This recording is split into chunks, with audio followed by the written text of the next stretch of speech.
Welcome to Inferior Gaming, where starting over from scratch is pure hell. I'm Alan. I'm Francis. I'm Anya. And I'm Caitlin. And this week we have some guests. Who are these people? What's going on? Okay, editor, play The Boys Are Back in Town. There you go, right. Yeah. So, yeah, we got some people together because Caitlin and I are not qualified to talk about roguelikes. But before we get into it, I did want to talk about what we've been playing since the last episode.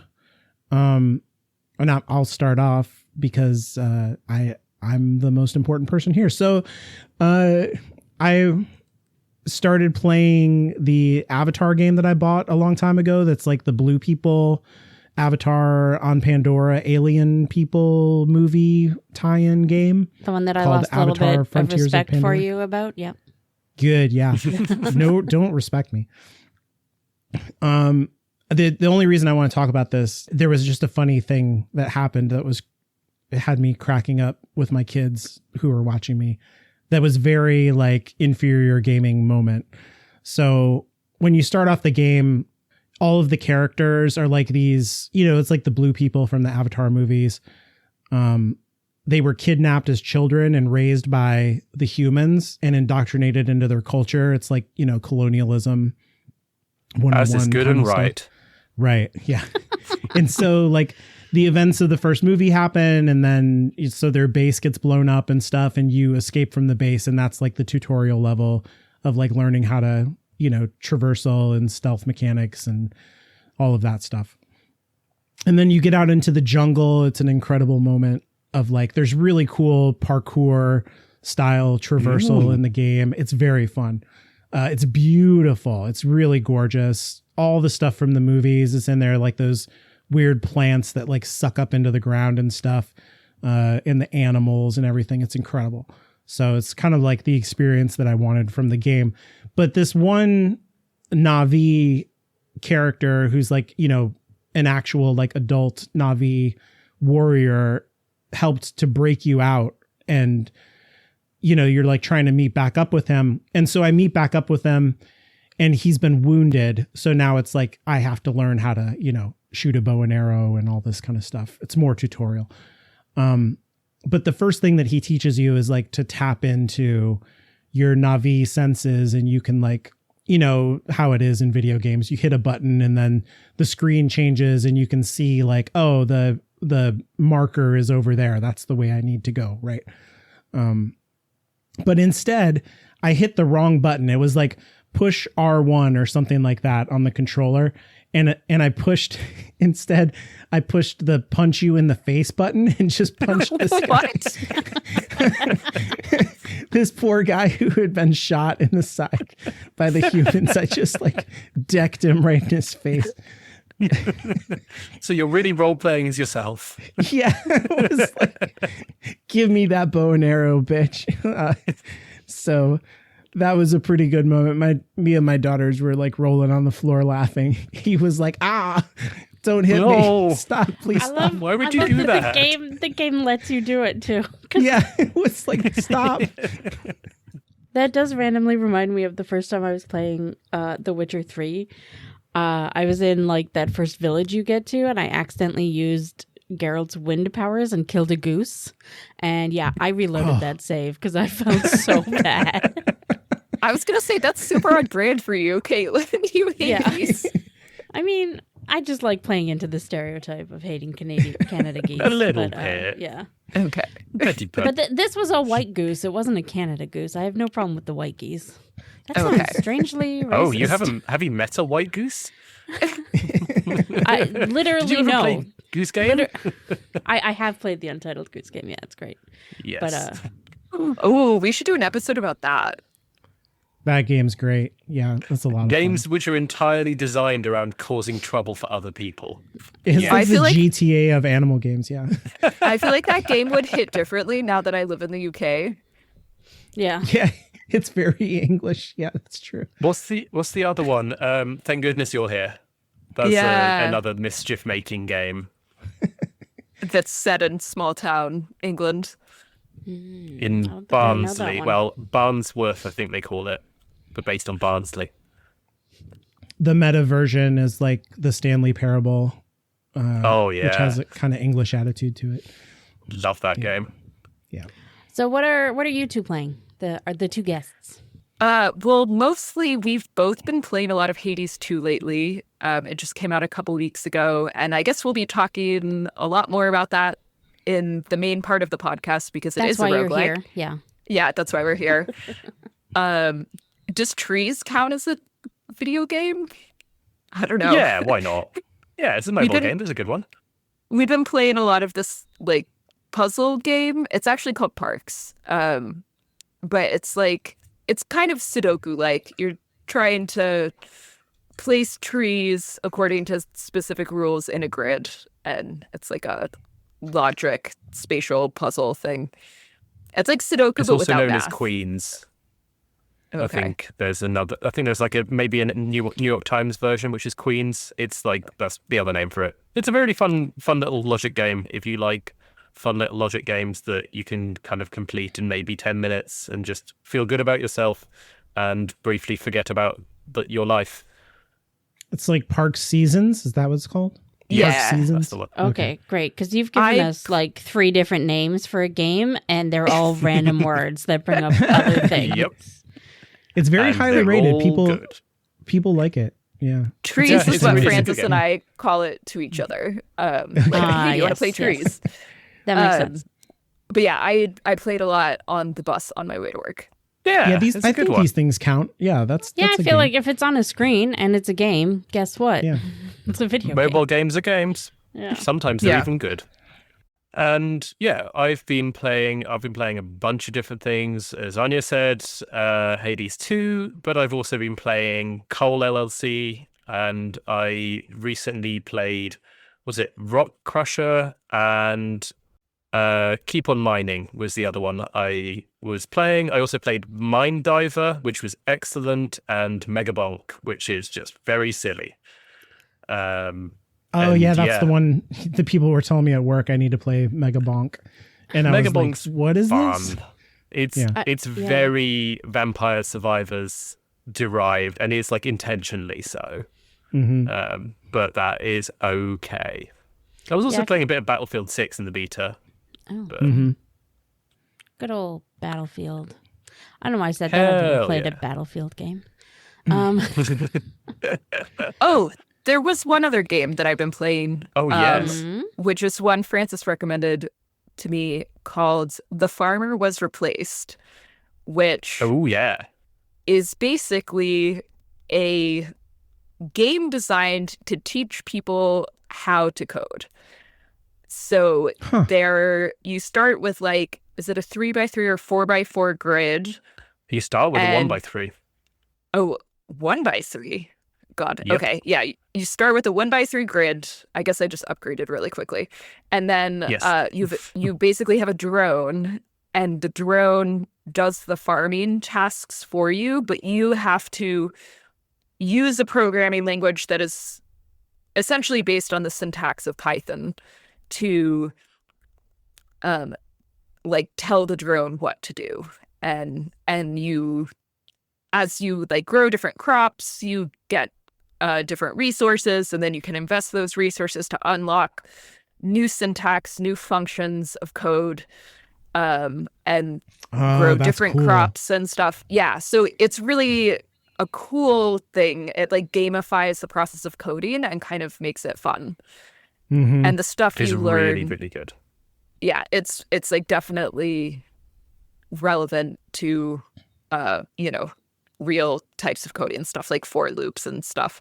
Interesting. In the same way, if anybody listening is ever wanting or needing to learn assembler as a language, which is a horribly hard language to work in, there is a game by Zachtronics called TIS 100, which has a simplified version of assembler as its only programming language. And that is like very base level. So like moving, you've only got one register that you can actively use in one computer core. And so you have to switch things in and out of that register and like work out ways. It doesn't have a multiplication operation. You've got to basically add the number a certain number of times. 2 plus 2 plus 2 plus, yeah. Exactly, Yeah. exactly. Right. And then try and work out how to do a square root with only adding and subtracting. Oh man. It's That sounds like really, torture. really cool, but it's really hard. No, that torture. Yeah. Yes. Good. Gamifying that kind of Oh, stuff, you- though, it's interesting. You sound so happy Yeah. about it.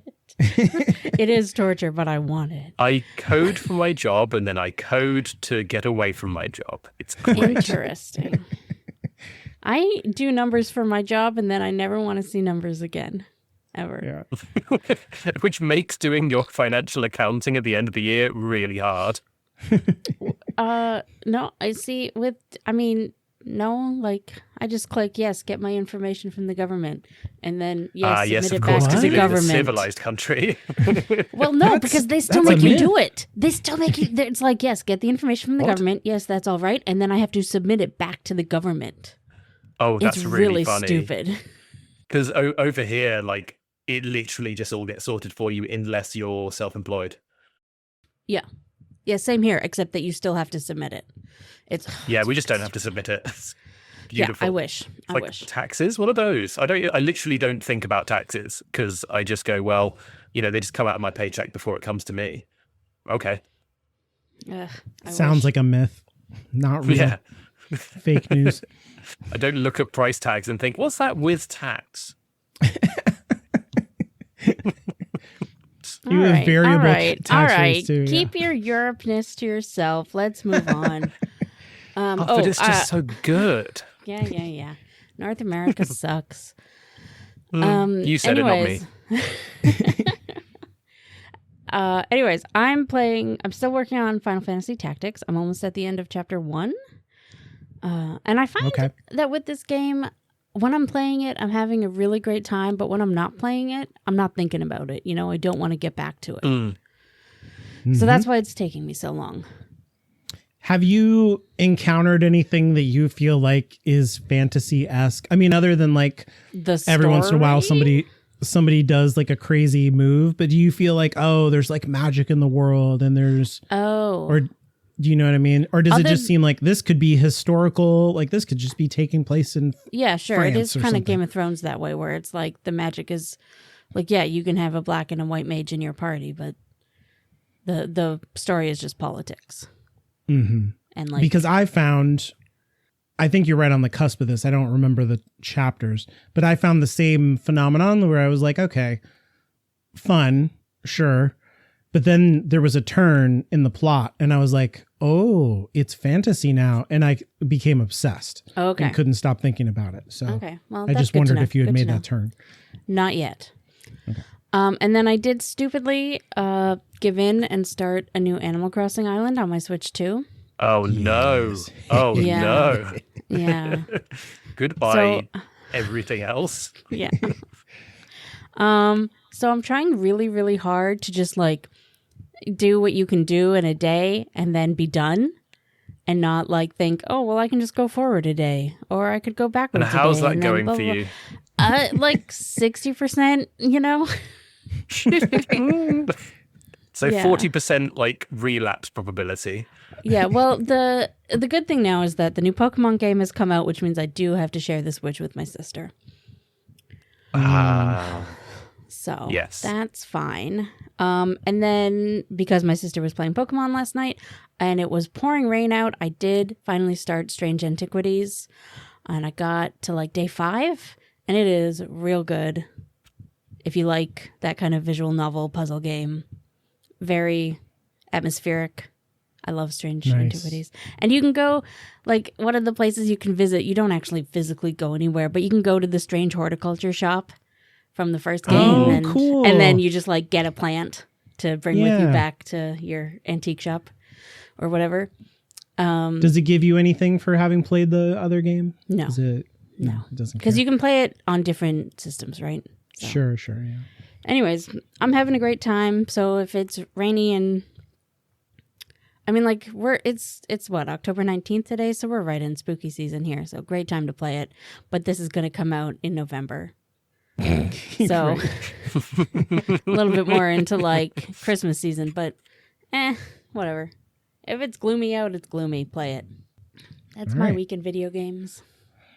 So this episode, we wanted to talk about, since the beginning of the concept of the podcast, one of the things that we were like, we should talk about roguelikes and roguelites, whatever the difference is there. Maybe we'll solve that problem for humanity today. Because we don't know anything about this genre, really. We were like, yeah, we could just get together and shit on it and it'll be a lot of fun. We never said that. But I think that would suck, right? That wouldn't, But you nobody were wants both to listen to thinking that. it. Yeah, well, obviously. So we wanted to have people on who enjoy the genre and we can talk about it. And we both played a little bit. We've dipped our toes into this genre. It's unavoidable. I feel like these days, any modern game now has elements of this. So we just wanted to get into, like, what's your history with it? And I have found where are it you at very these days and avoidable. stuff. I just want to say, I guess. there's even one, like cozy the tip of my games now. pinky toe has maybe. I've played that one game. That's it. But you did play it. I did play it, and I did enjoy it, but I didn't. There we are. I didn't keep going with it, but that was mostly because the puzzles got like above my Really tolerance hard. for puzzles. That's not even Yeah. the roguelike element. It was just the Yeah. puzzle side of it. Yeah. And it wasn't even like, I don't want to say that I'm dumb and couldn't do it, well, but maybe, I don't know. But gets to a point where I'm just like, I don't care this much. Yeah, that was like, yeah. I also tapped out. You're talking about blueprints. I am talking about blueprints. Yes, I to guess I should have pull said back that. the curtain on the The mystery. people listening can't see our notes. Yeah. I also quit out of that game because I was like, oh, I'm going to have to decode words. And the more I looked up, like, okay, what's the end game of this look like? I was like, fascinating. I'm glad this exists for people who can do this, but it's not That me. exists for people who really hate themselves and their time. I can't do this. It was cool. Know thyself, right? Yeah. Yeah, that's where I got you. I was like, well, I've had the credits. I feel good about myself for that. I'm good. Yeah. And that was basically like, when you look into it, that was like the tutorial, really. Yeah. Yeah. It was You're like 3 days in, you're like, meh. yeah. Yeah. So for me, I've played Hades, I think, which we're going to talk about. You guys were talking about Hades too. And I have gone back to that. I've been playing it this week. I turned on the God mode, which does help. I beat Meg, which I could never beat her. Yeah, and I still struggle with that game though. It's every time I go back, I'm like, my dad's right about me. I'm worthless because he every time he comes back, he's like, oh, look who's back, you worthless piece of shit. Maybe people like Alan shouldn't play roguelikes. So, okay, how far did you get on God mode? Because for listeners who haven't played the game, God mode is basically where you start out taking, I think, 20% reduced damage, and every time you die, it increases by 2% up to 80%. Right. And I'm further augmenting that with like, there's it's like a Myrmidon thing that like Achilles gave me that is even more damage resistance. So I did make it to, I guess, like the second city. Everything is red. I don't know what that It's is. the floor lava, Alan. Yeah, the floor is lava, and yeah.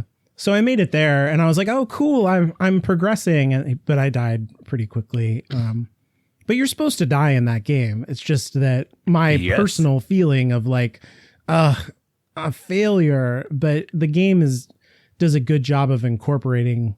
It's not failure; it's progress, actually, which is kind of what this genre is, right? Exactly, yeah. So that seems like an excellent segue into giving some sort of definition of what a roguelike is. Mm-hmm. Is it all right for me to have a go at this, as I think I'm probably the person who's been playing roguelikes by far the longest out of our group here? But you also have to do Rogue-Lite, because I need to know. Oh, I've yes. never known. I I will cover both of those. Great, go. So, Rogue itself was a game, I want to say, from the 80s. And basically, it was a dungeon crawler where you're trying to retrieve like an amulet from the end of the dungeon. But the rogue's big thing was if you die, and you go back to the beginning. There's no save points. There's no nothing. You died, your character died, and you failed. And you go back to the beginning, you start again. And so the progression there is how far can you get in this game? Can you get to the end? And then once you can get to the end once, can you get to the end reliably? Then it's about learning the mechanics. It's about learning the strategy and things like that. So that was Rogue. And that was a 1980s game. A roguelike. I don't know why. Sorry, I don't know why. It never occurred to me that Rogue was the name of a game, even though I've definitely heard the term Souls-like and such. Yes. Yeah. So I mean, that's makes why me- Souls-like. Yeah. Yeah. So great. I feel better about it already because I did always wonder what is Rogue about this, kind of linking it to D&D rogues. Yes, and I think that is kind of related to what Rogue was. It's that archetypical classic rogue character in like fiction. It's a dungeon crawler that was released in 1980, and you play as a character that's fighting a bunch of monsters as you go through the dungeon. Yes. So a roguelike, in its most strict definition, is basically another game like Rogue.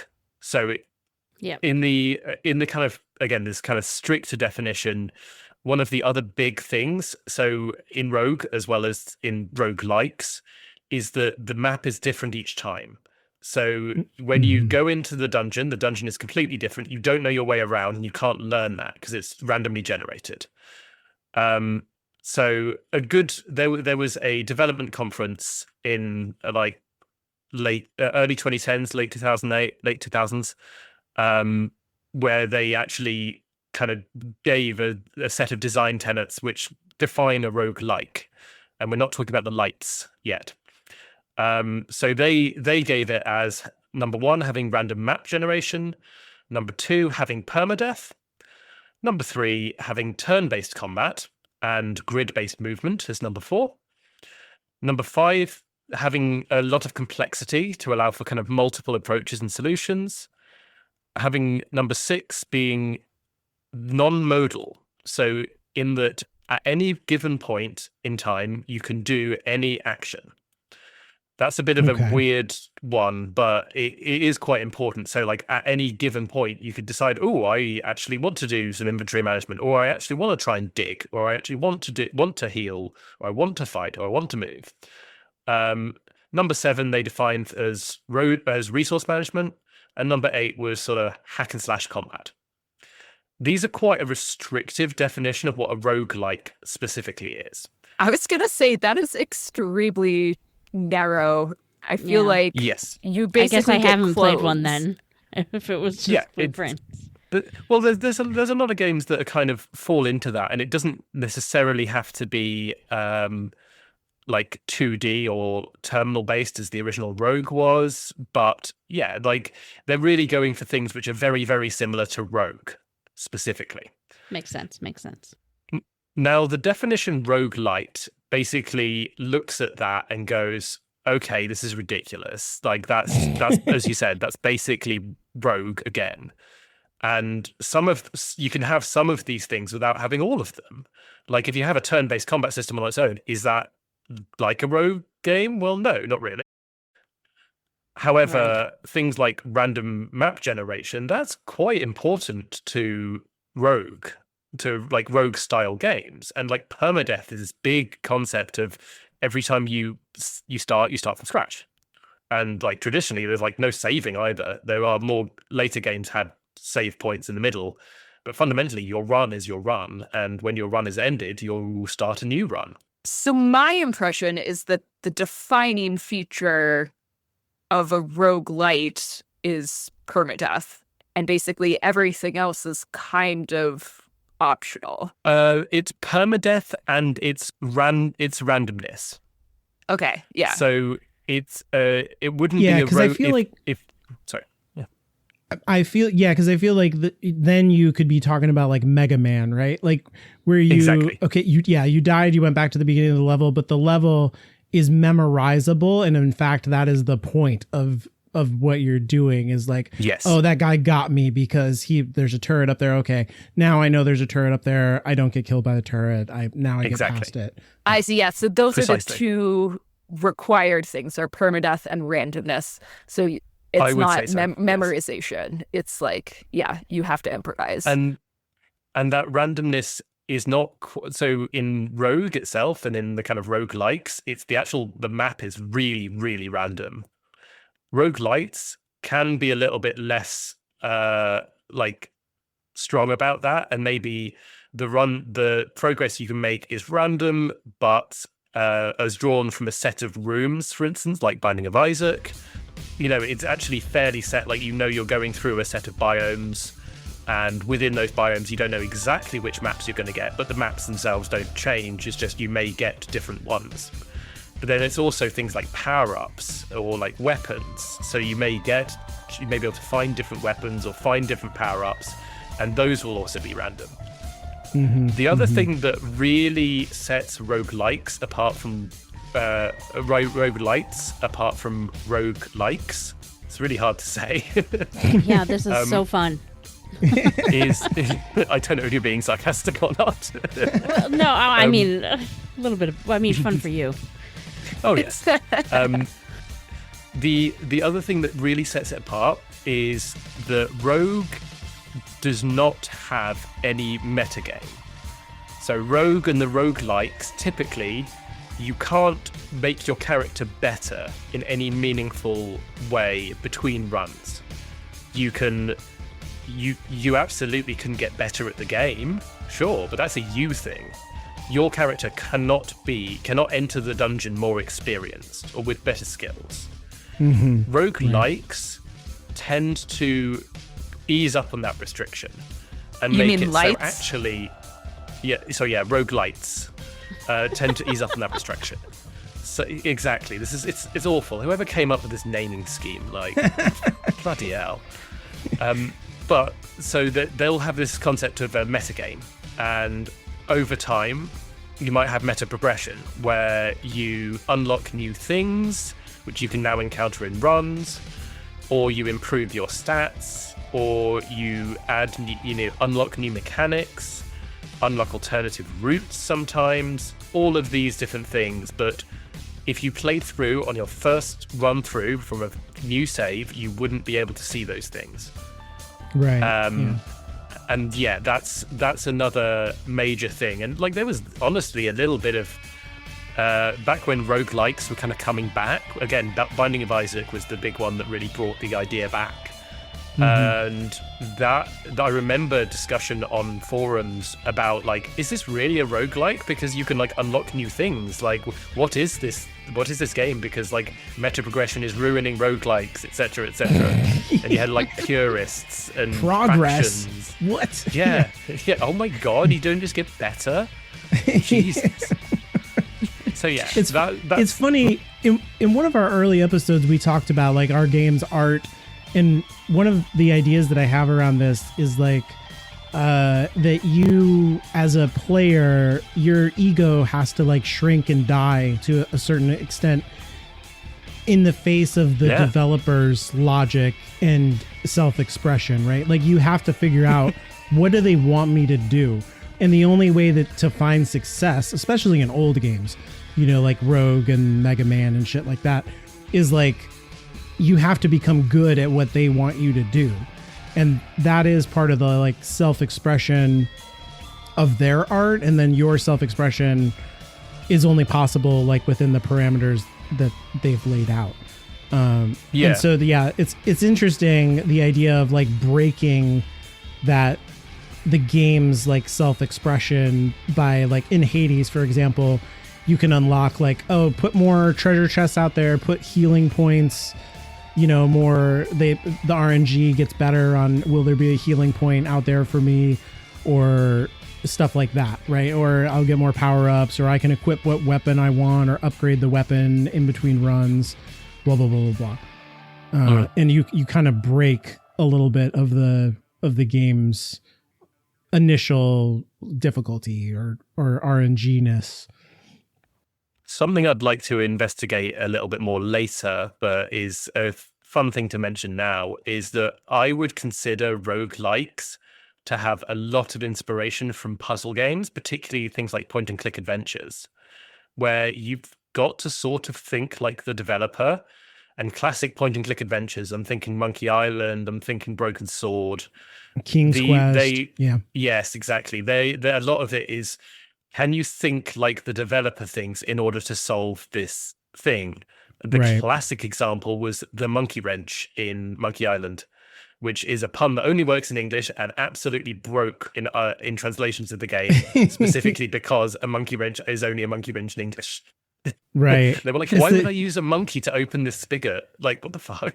It's the same thing in King's Quest. To get across the lake, you have to use the iceberg lettuce, and then it freezes the lake because it's iceberg. Exactly, yeah. Exactly. Oh, no. Yeah. And yeah, I think that roguelikes generally are a extension of puzzle games in that you're piecing together things that may seem disparate in order to progress. And they may not be as simple or as straightforward in terms of interactions as you might want them to be. Yeah.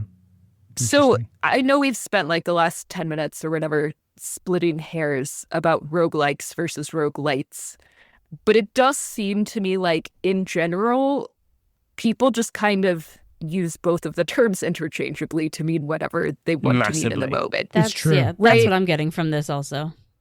Yeah. And that almost everything I've heard called a roguelike should actually be a roguelite.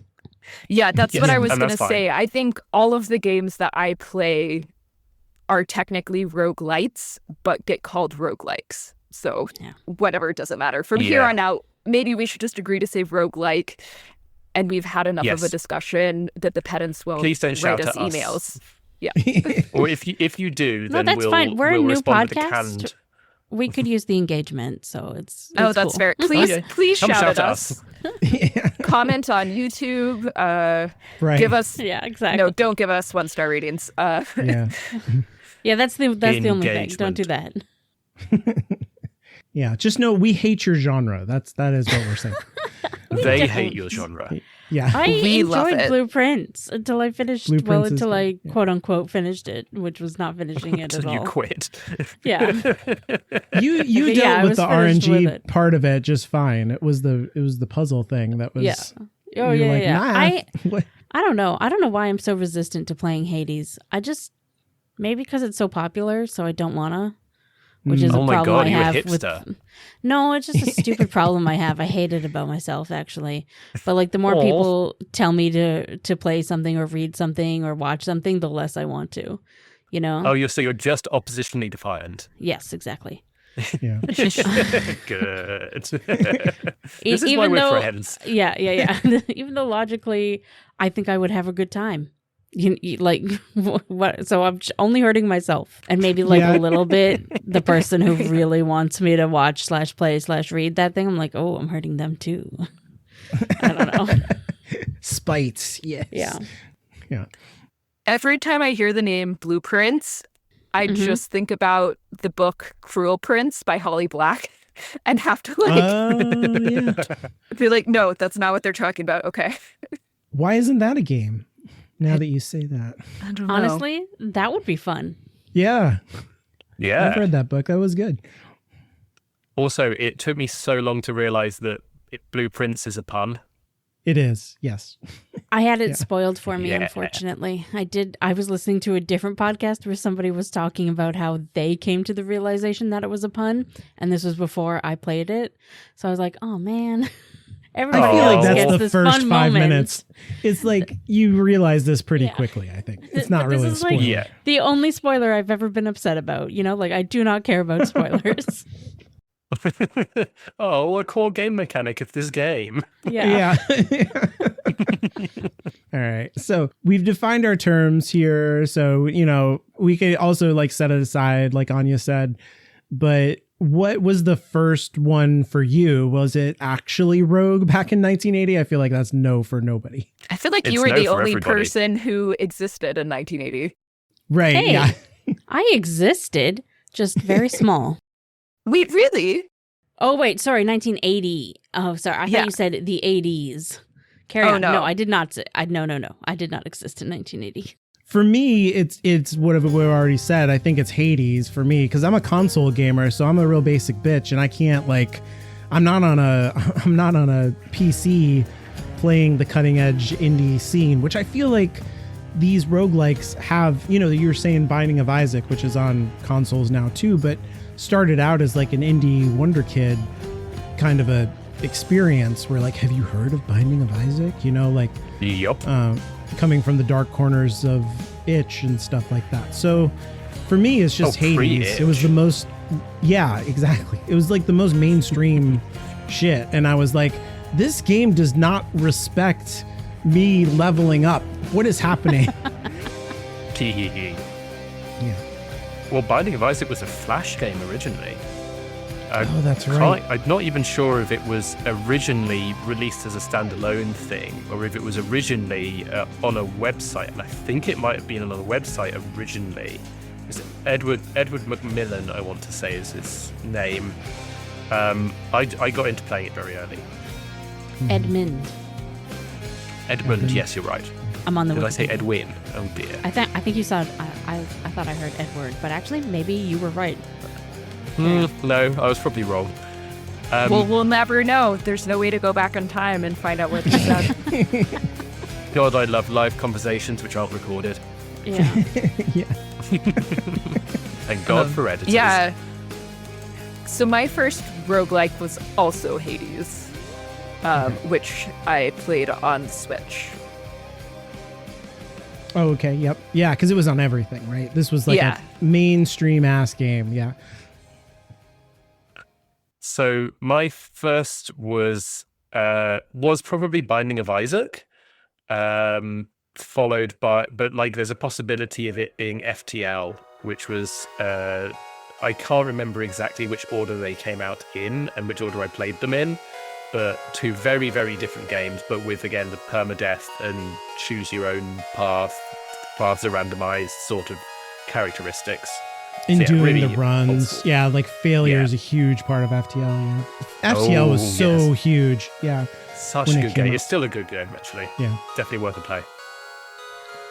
It looks like FTL came out a year after Perfect. The Binding of Isaac.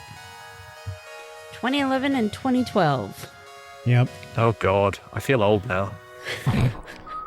As the youngest person in this podcast. Youngest relatively, still elderly by Gen Z standards, especially as I'm not Gen Z in any manner. Yeah, that's what we should start calling this. Inferior Gaming, your local millennial podcast. Yeah. Geriatric. Yeah. Yeah. We creak now.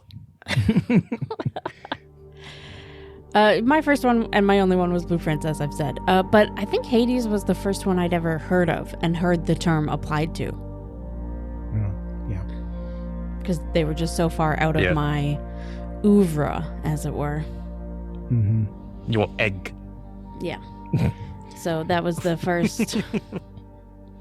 That was the first one that broke in. So do you have any favorites, Francis, based on what you've been playing for since the long ago times of 2011?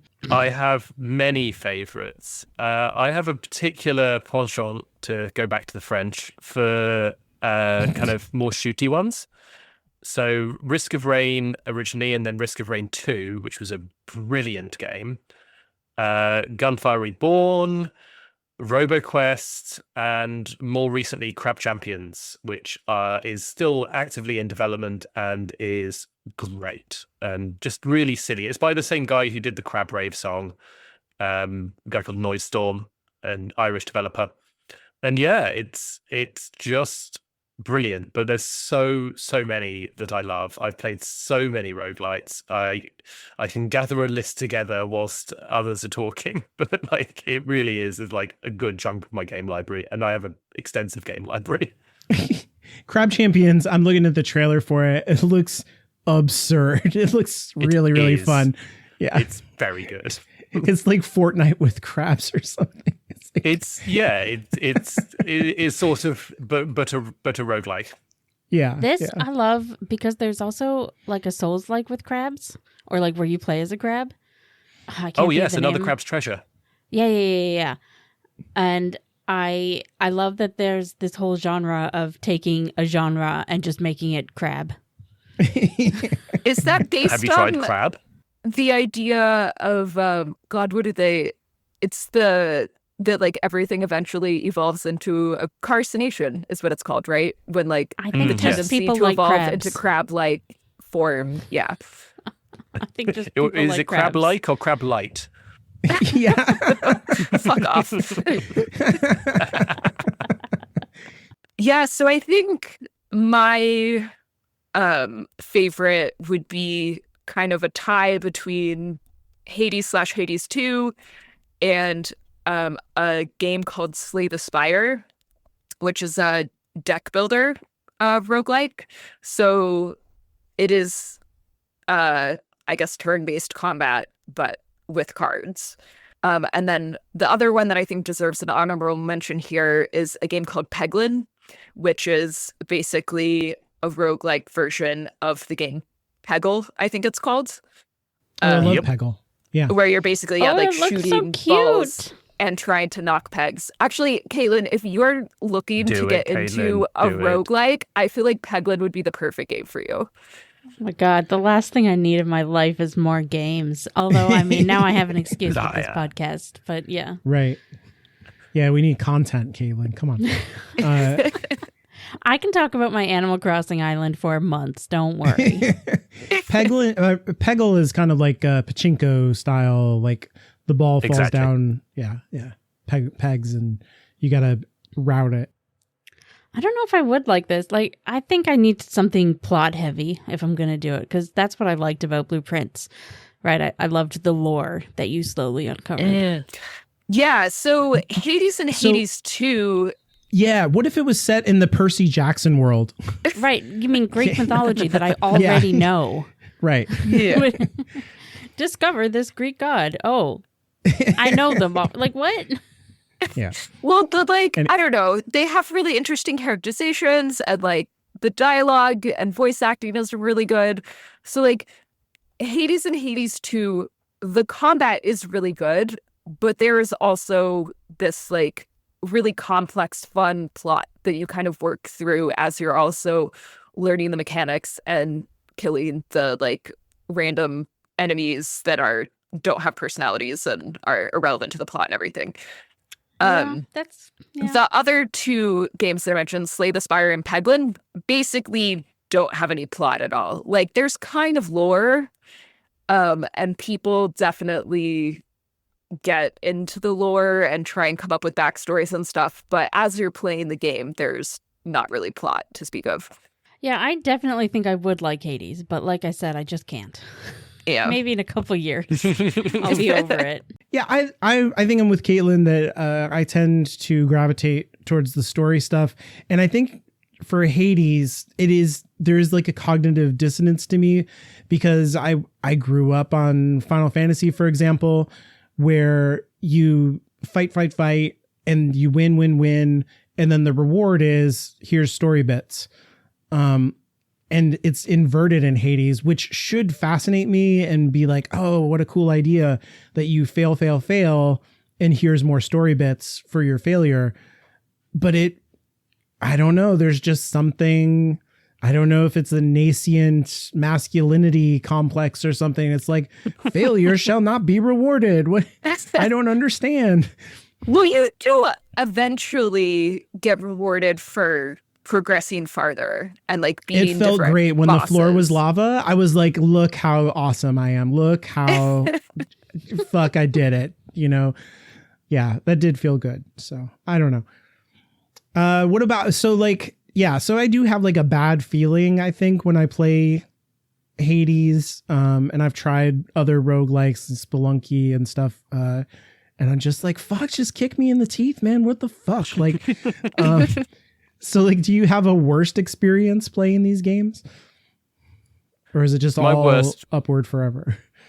No, it is not. There's been a couple I found that I just bounced off. And the kind of not most famous like disappointment, but definitely a famous disappointment was one called Neon Abyss, where it looked so promising, and then I played it. It was sort of kind of like oh god, what was it like? Just kind of like Rogue Legacy, but just worse. And like the balance wasn't there, and the interest wasn't there. And kind of when you're losing good balance, when you're losing interest, it just becomes a 2D platformer that you don't really care about because there's better normal 2D platformers out there. So I played it, I enjoyed it, I like for a couple of runs, but I think I played 111 minutes total, and then went, nah, I don't care that much. So that was a disappointment. It's interesting looking, like the design. The design, it was super cool. It looked super cool, and then you played it and you were like, there's just better games out there. Yeah, I think it's designed for those kind of people who, like, if there's flashing lights effects and stuff and they have a seizure, it's made for those people to kill them. Yeah, exactly. Yeah, I don't know if I had any that I would say are truly disappointing, but of all the roguelikes that I've played, the one that was the most meh, or the one that I enjoyed for a bit and then lost interest in fairly quickly, was one called Dicey Dungeons. And honestly, it was really fun at first. Like, I enjoyed it for a while, but it's just not as good as the other ones. It doesn't have the staying power, and I kind of hit a wall in terms of the meta progression, and it wasn't clear to me like how to get better. And it felt like, I don't know, my progress was being limited too much by the RNG, and I just kind of like quit one day and never went back to it. So I think you still played a lot of it though. I did. I mean, I definitely played a bit of it. I would say it's worth checking out, but I'm not as enthusiastic about it as I am about the other ones that I've mentioned. Yeah, I've been playing these days. I've been playing a roguelike because like they're just unavoidable. Speak for yourself. even you played Blueprints. Yeah. I love the beat 'em up genre a lot. And there's a version of it with Double Dragon called Double Dragon Gaiden Rise of the Dragons. Because there's like 8,000 versions of Double Dragon now. Where it is like a roguelike. You do runs. So it's the classic story of, you know, the police have failed the city and only two vigilante brothers can save us from the 1980s rampant gang violence in our cities with their martial arts prowess. And in this version of it, you can like, you go through, you make a run, you try to get to the end boss. I've beaten the end boss in this game. And then it's like, it gives you it's good. It made me smile when it happened because I was like, fuck you, game. It's like, okay, you did it. You saved the city from all the gangs, but it turns out I, the mayor who hired you, am actually behind all the evil. And do you want to keep going and fight me as the final boss and double your money? Or do you want to quit and cash out and up your meta level for your next run massively? And I was like, fuck. Can I put it all on the line? Look at my total. I've got like millions of dollars. Fuck. And I tried and I lost, of course. And I lost everything. And I was like, fuck. And threw the controller across the room. And I was like, no, Double Dragon, you beat me. So I do love a good evil mayor. So yeah, it's got that going. Politicians are bad. I feel like all mayors in video games are evil. They're always bad. Yeah, they're always bad. Yeah, well, I was trying to make a Buffy reference, but that also works. Oh yeah, the mayor. Also- He's my yeah, favorite. yeah. He's great. Also evil. So are you playing what? So do we already kind of talk about this? What you're currently playing? I mean, that's what I'm doing these days. I think we mostly did. I've been, as I said, playing Hades 2 and Crab Champions a lot. Also been playing Mega Bonk, Cole LLC, but that's like a slightly different style of game. And one called Voidbreaker, which is very, very, very fun. I do really enjoy that game. But yeah, there's a lot going on in the genre right now. Yeah, so for the past 2 weeks, I've mostly just been playing Hades 2. We can see it every time we're on Discord. Discord. Oh, really? There, Oh, no. like Hades 2. Hades 2. Yeah.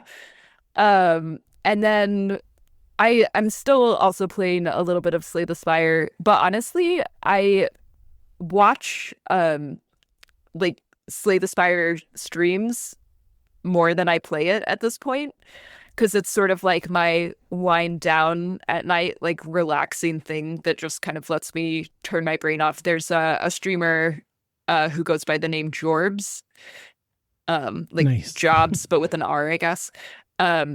He has a very like chill, calm voice and just kind of talks about the decisions he's making and what he's doing.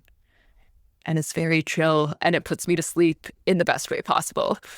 Roguelike ASMR. Yeah. Yeah, kind of. That's good. He doesn't have Alan's angry outbursts moments. Yeah. He Just starts definitely yelling. does. Oh, okay. Yeah. I mean, You've he's just accepted also it ways. into your heart. I see. he's also just a really good player, and I would be nowhere near as good at the game if I hadn't watched him and sort of like learned a lot of things about which cards are strong and like how to combo them with different relics and stuff. Yeah, but at this point, I feel like I'm mostly just using him to help me fall asleep. And a lot of people actually are quite open about that's like the role that he plays for him, and he just embraces it. He's totally fine with it. That's cool. Sorry, it brings up a really interesting point with roguelikes. Because a lot of the skill is shifted to the player rather than the progress they have made, I think it makes it more accessible for people to watch. Oh, So interesting. Wait, explain that a little more. So if you're watching a streamer, and obviously streaming has become very big in the last 10 or so years, if you're watching a streamer and they're playing a roguelike, then you are watching them start from basically the same point that you start from, and they do so well and they do so much better than you ever kind of could. And it's not that you couldn't, it's that you currently can't because you're not yet experienced like they are. And then as you can watch them and learn from them and learn these strategies, and they're directly applicable to your games because you're all starting from the same point. Yep. Yeah, and it also means that you can watch all the videos out of order, right? Because they're always Yes. starting over from the beginning. Exactly. Yeah, and it's skill based. It's not that memory, Mega Man level style kind of a thing. Yeah. Which has also been yeah. interesting to watch, but in a very different way. In That's different really way, watching someone's yeah. memory and someone's like execution. And this is, I mean, it's still execution, but it is kind of like it's more akin to watching someone play Mario than to watching someone 20 or 30 hours into their Dragon Age run. Mm-hmm. Mm-hmm. No, I think that's right. I think, performance and performative gaming are a huge part of the appeal and growth of roguelikes out there. I think, and it's almost like a marketing strategy in terms of the mechanics of your game, right? Like if you want to make a game and make money, then having this where a streamer is going to stream it is like free advertising for your game, right? So having this mechanic in your game is a good way to get the word out about what you're making. Yeah, absolutely. I completely agree with that. I think that plays back into the whole concept that I had in the art episode too, about like the mastery of the game allows you to gain access as a player to your own self-expression. And so like I can play Street Fighter 2, I've played so much of it that at this point I play, Ken or Ryu in a way that only I play Ken or Ryu. And maybe the game was not built for that, but it's an expression of the way that I do things. You know what I mean? And you could get so good at the roguelike that you just kind of no one else really does it the way that you do. Yeah. And you for a lot of roguelikes, they are balanced in such a way that you can take multiple paths to achieve your goal. And you may be really good at one of those paths and kind of don't really care for the other ones. Or some people may be able to do all of those paths. And so you're right that there is a certain amount of self-expression in how you play the game, what you prefer, which power-ups do you go for, anything like that. What do you love using? What do you hate using? What are you happy when you get dropped? What are you really upset when there's a legendary chest or something and then out pops the one thing in it that you really do not care about? You're not the whip. Yeah. Yeah, literally that. It's I have to pick that up, I guess, but I don't like it. Yeah. That's interesting about streamers because I've never been able to nail down what makes me like a streamer or not. It's never the same thing twice. Mm-hmm. It would be interesting to do an entire episode just on the concept of streaming. Yeah. Do you guys feel like the Hades 2, since you're playing it, I haven't gotten through Hades 1, obviously. Does it evolve the story, or is it just more of the same, or do you feel like is it as story heavy? So Hades 2 has a different main character, Melinoi, who is Zagreus' sister.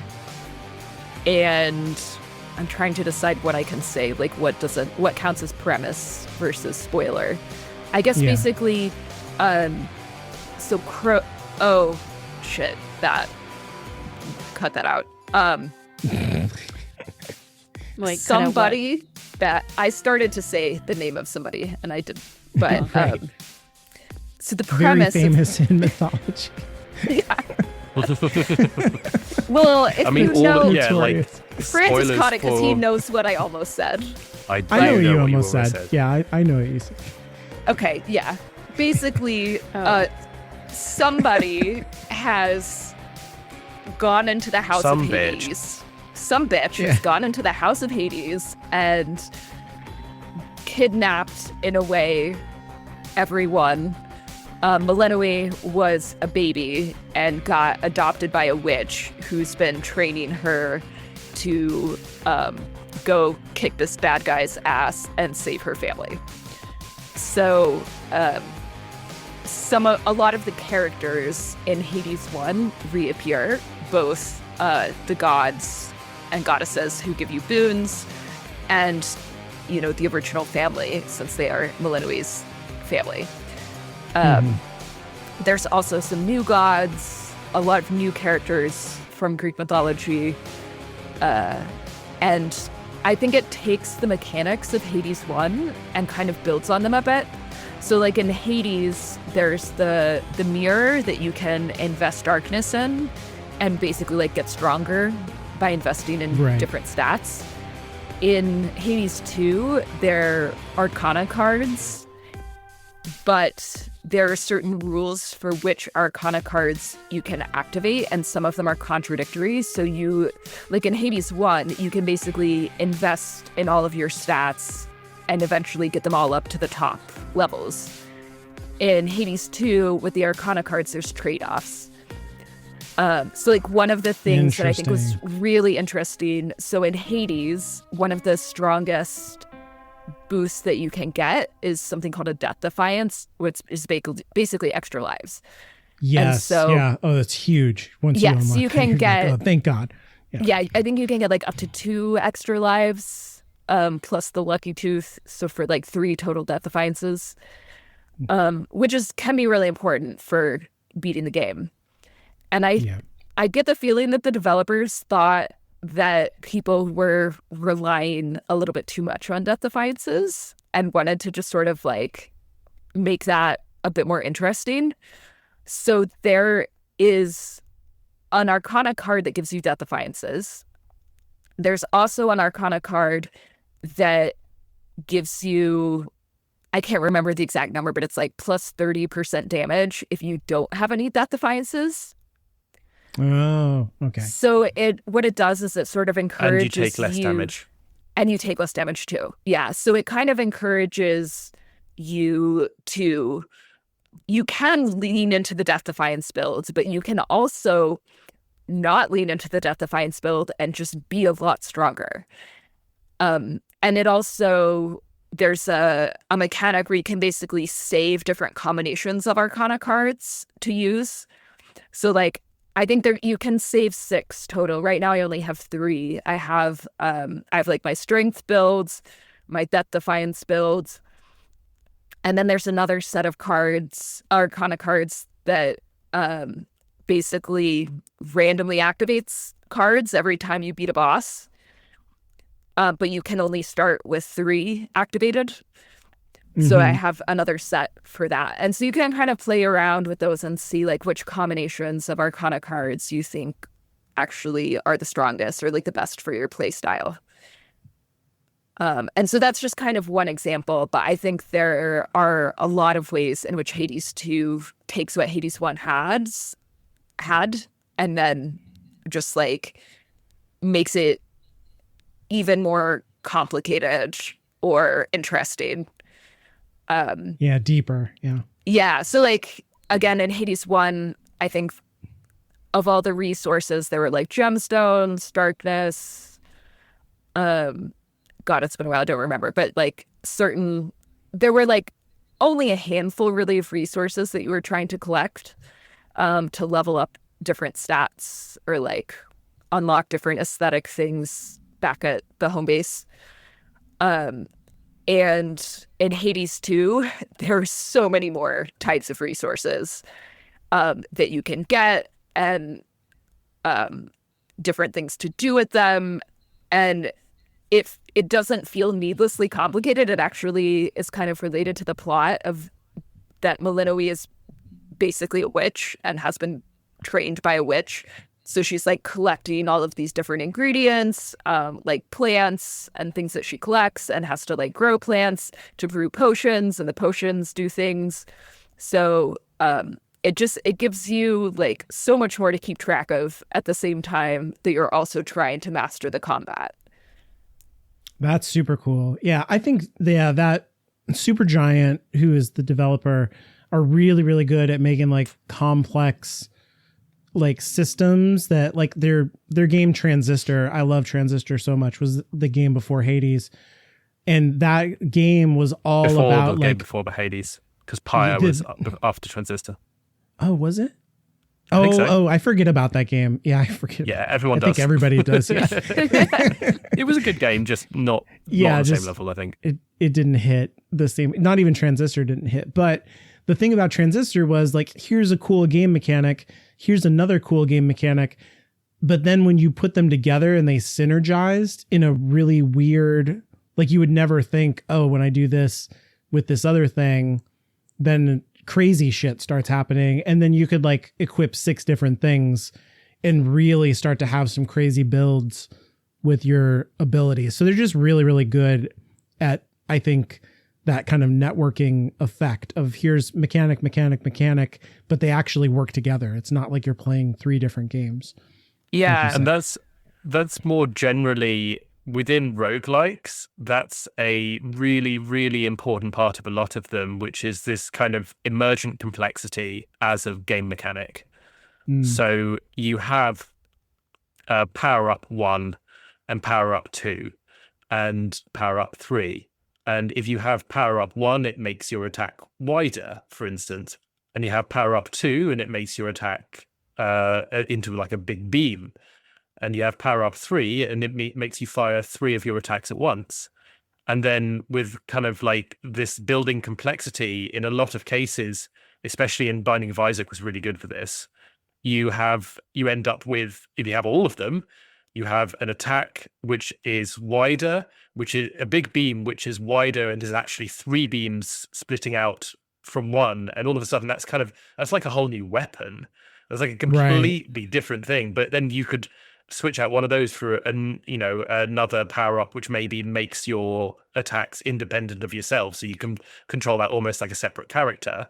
And that's a completely different style of weapon, even though most of the stuff is exactly the same. It's this sort of building blocks that you can put together how you want to end up with something completely novel and individual, your build, which is the kind of term that tends to be used. Mhm. And that's kind of, I think, what gives roguelikes their replayability is there's so many different ways to combine the different power-ups that you're constantly looking for like new combinations that you haven't combined before, that will give you a really fun and unique experience, even though you're kind of doing essentially the same thing over and over again. So I think Slay the Spire has over 100 relics, and, you know, the card pool is also quite big. So each run ends up feeling really different. Mm-hmm. There's also like a pressure in the game to do that though, right? Because like you don't have anything else other than these like 2 or 3 power-ups, as opposed to like a traditional game, right? Where, okay, I've unlocked this sword and that sword and blah, blah, blah, and this, you know, artifact, whatever. And then my build is just, this is what I'm comfortable playing. And I ignore all the other stuff because this works for me. And I just never try out that other stuff. The game kind of forces you to do it because it's all you've got on this run. So you better like do something with it or the run's going to be over, right? Yeah. Yeah, and because you often can't control what you're picking up, you have to be flexible and able to change how you play the game to adapt to what you pick up and what you get. Otherwise, you just die before you get to the end. I think this was also one of the things that Caitlin and I ran into in Blueprints, where like I didn't even make it to the end. Caitlin, you know, like made it to the end, but it would be like, okay, well, I want to know more about this or that, so I need to open this room to do this thing, but I'm not getting the room that I want to get because the RNG, you know, is happening. And there's ways to mitigate that in the metagame, like what you say, you know, to like up the chances that I'm going to get this rare room or whatever.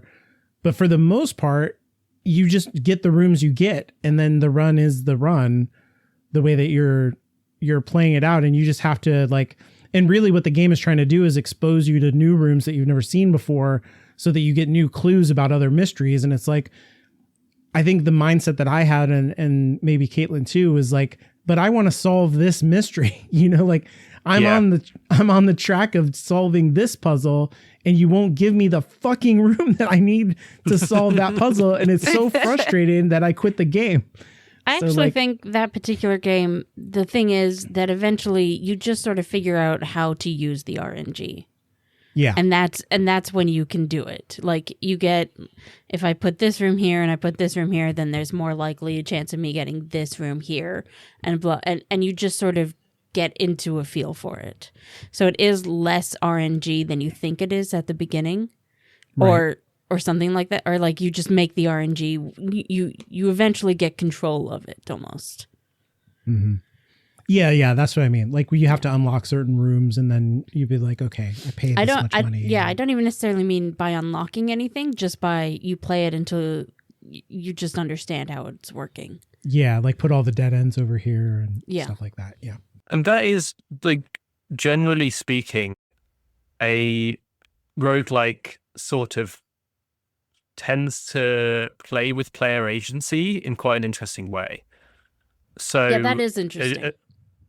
Yeah. Like if you start out with a game like Blueprints and you're going through, the frustration can feel like when the RNG is working against you.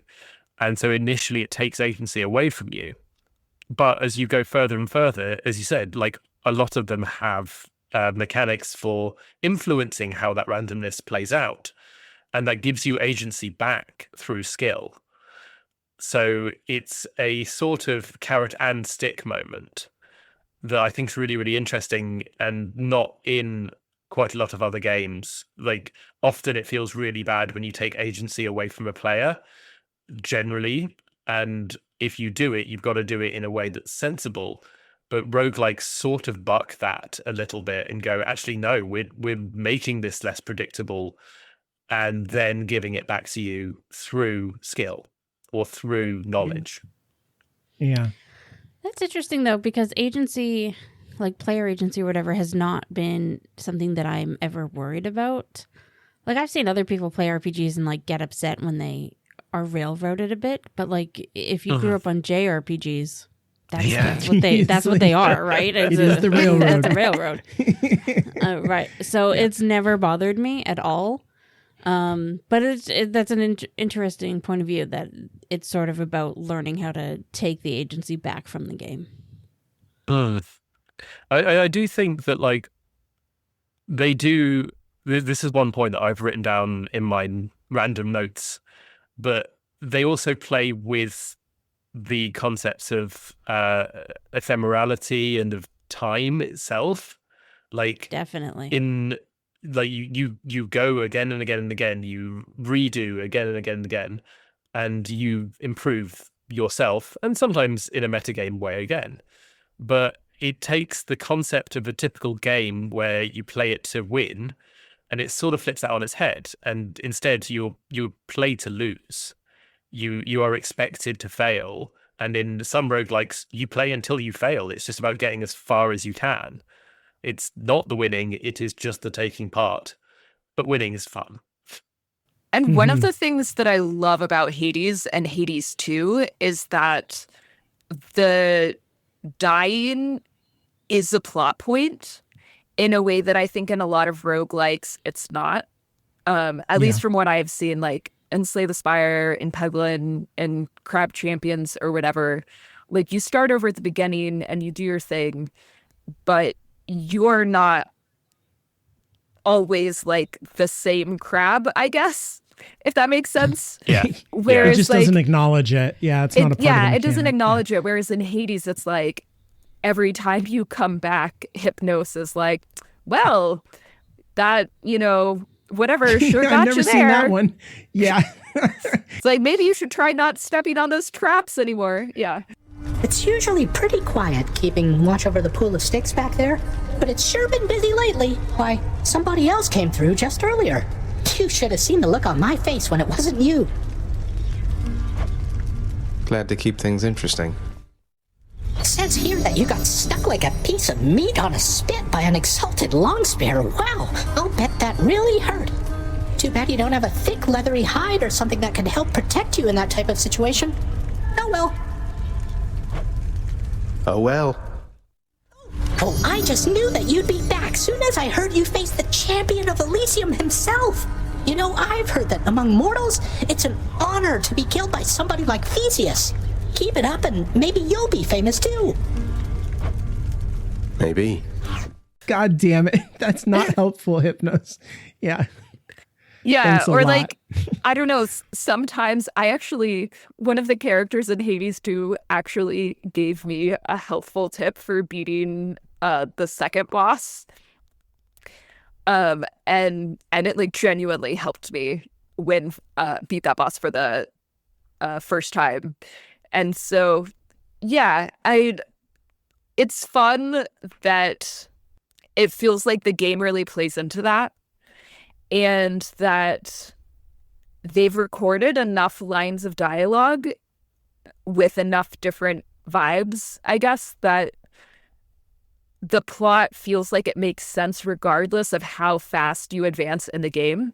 So, like, Francis and I started playing at about the same time, but he's already beat the game. I haven't yet. I'm still... there's one boss that I haven't beaten yet. But, there's certain lines of dialogue that I'm getting that he's not. It doesn't feel like I'm not playing the game at the right pace. It feels like I'm getting good dialogue. There's always like stuff happening, stuff that I'm unlocking. That's amazing. That's so cool. Yeah. and I know, there's like stuff that I'm getting that I'm sure, I mean, there has to be, right? Like stuff that I'm getting that he didn't get because he just advanced through the game more quickly. Right. And bits of dialogue that have to do with the fact that I keep dying a lot more. And so, it's, in the same way that I think in more open world games, they choose dialogue based on like what choices you make. And so you get different dialogue based on, what you choose to do to this character or choose to go to this world or whatever, here, the dialogue trees that you get are basically based on like how quickly you progress through the game or not. Interesting. And just another fun fact about Hades 2, the game itself is basically about twice as big as Hades. So it's kind of a 2-in-1 almost. Yeah. Yeah. Which is a cool way to do a sequel, to be honest. Yeah. Yeah, because I guess maybe they just didn't have to spend as much time thinking about the structure because they already had the structure. So they were able to invest more time and energy on like riffing on that in different ways. Yeah. I think also they wanted to make it feel like a sequel. Like if they just released Hades again, but with a different character, it'd be like, okay, this is cool and all, but like it's DLC. Yeah. Yeah, and I do think that the fully Rambomatic review of it, which just came out, highlighted that really quite well. Where you play Hades 2, and you're like, oh yeah, it's fun. Hey, what's that door? Where does that go? Wait, there's a what? Like it's really fun. I also feel like you can't really talk about Hades or Hades 2 without mentioning the music because Darren Corbin is so fucking good. It's just so good. Really incredible. And his music's been amazing since Bastion. Like Bastion had incredible music. That's why I got into Supergiant games. Full stop. Yeah, I never played Bastion. I don't even think I saw any of the gameplay, but I have listened to the soundtrack 100%. And it's so good. It's so good. And actually, one of the bosses in Hades 2, like, is a very musical boss. And the song that the boss sings is so catchy. It's so fucking good. Oh, that's fun. One of the few songs, because they have multiple songs that they sing. Yeah, that's true. Yeah.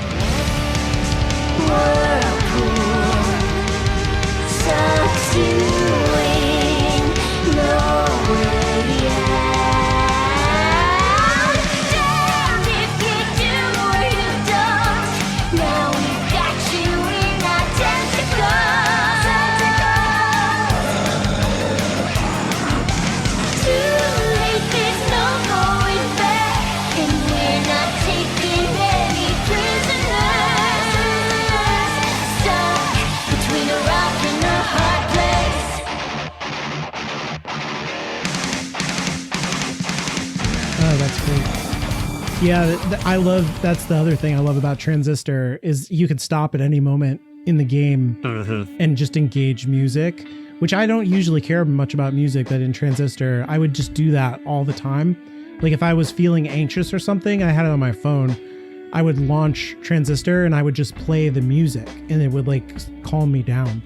I like that. In my life. Yeah, it was fantastic. So their music is always great. Always great.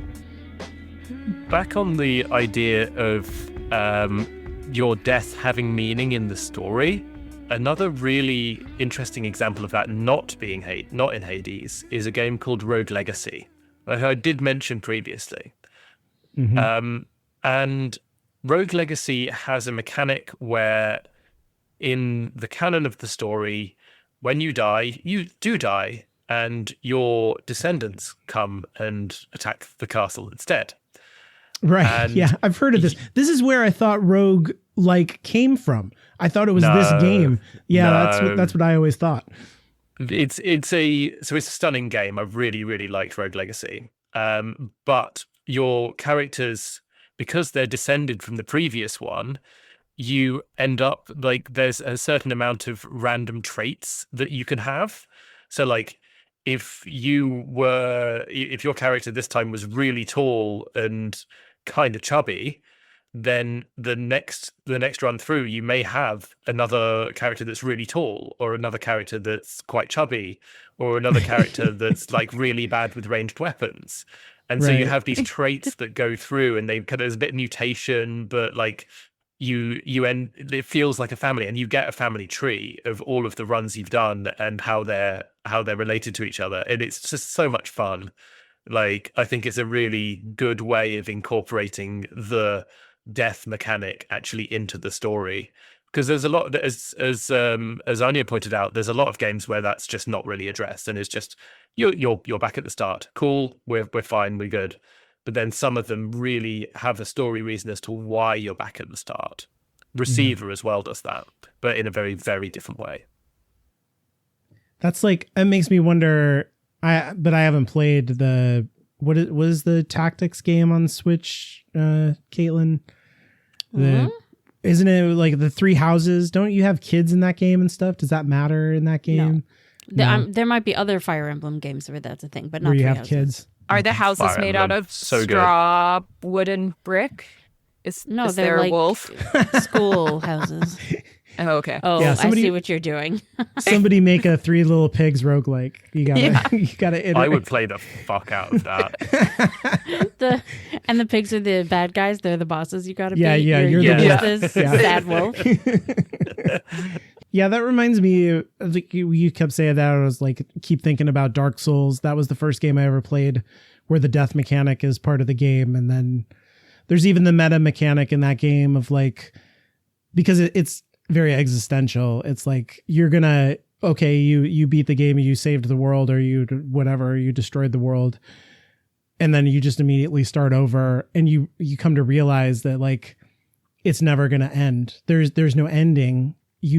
That's the point of the curse, is you can't die, and that everybody keeps telling you the whole game, don't give up, always find something to do.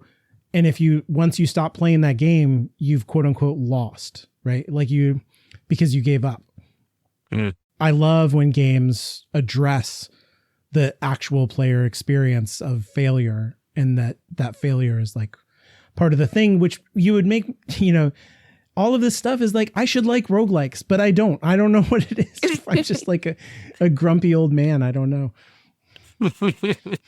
Yeah, so Hades is particularly special for me because it's the first combat game that I ever got good at.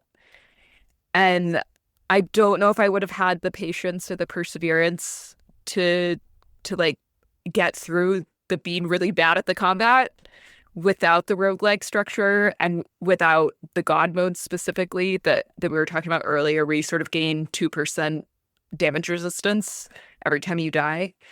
And it just it allowed me to survive longer and gradually get good enough that I could eventually turn God mode off and still be okay.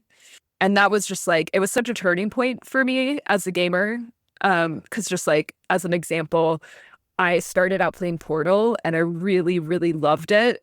And then as soon as the turrets showed up, I just started having panic attacks and I like quit playing. Because I like could not handle getting shot at. I was like, this is no longer fun for me. It's just stressful. They're so aggressive too. It's like, Yeah. So Are that you is still actually there? yeah. Are you still there? Yeah. It's so good. Goodbye. Yeah. So now that I can deal with combat in general, I mean, I still panic a little bit. Something I'm working on, but I do at some point want to revisit Portal and see if now that I am like more mechanically gifted and just better at dealing with things trying to kill me, if I can actually like get through the turret section of the game. Yeah, I don't want to ruin. Yeah, you should beat it, because there's like a very good turret thing in the end. Is It's that not in part the of end the- of it's not number part of the 2, ending. though? Oh, you're right. But we can get through both of those one after another. Like they're both, and number 2 has co-op as well, Yeah. which is obviously Oh, still yeah, amazing. that's right. That 2-player mode is amazing. It's really good. Portal's a very good game. Love those games. Maybe a future episode just on Valve games. Oh man, Portal. I've never played Back one. when they still made games. Right. Oh, They you never still played do. like. Oh, that's true. You don't play first person. All their stuff is first person. I'm I trying to don't play think. first Oh. person. Yeah. Nearly I all of their stuff is first person, I think. Yeah. They I may have done one can. game that wasn't. If I really want to, but it is difficult for me. Yeah. Well, not Rogue. Blueprints is first person. It's not, It but you're is. like walking, you're not running and shooting. Yeah. Like Yeah, it's the motion it's not sickness. like movement based. Yeah. Yeah, I get the motion sickness, but if I want to play a game and I like fight through it, I get used to it eventually. If that makes sense. Yeah. So it's Suffering for not- your art. Yeah, I guess. But then also in like RPG type situations, I actually find first person to just be like the opposite of immersive. Like it takes me out of the game. I think it looks stupid. Interesting. Yeah. Interesting. I know. Everybody else has like the opposite reaction, but I'm never wanting to play as me in these games, right? Yeah. And also, I never I'm the carry same. my hands like that so that I can see them on the Right, screen. yeah. It's so Were stupid. you a Maybe that's zombie? what you What are need to do doing? is just carry your hands like that in real life. And then- Yeah, and then I'll get used to it. Like you a in Blueprints, T-Rex? you could not see the hands, and that is Right. correct. Yeah. But no, I like to make a character and play that character, so I like to be able to see them, Yeah. if that makes sense. Yeah, I see that. So another thing that I like about roguelikes is they just feel really approachable to me in a way that other video games can be kind of overwhelming. So like, I mean, I've never really gotten into that many open world games aside from maybe Animal Crossing. I don't know if that counts as like an open world game.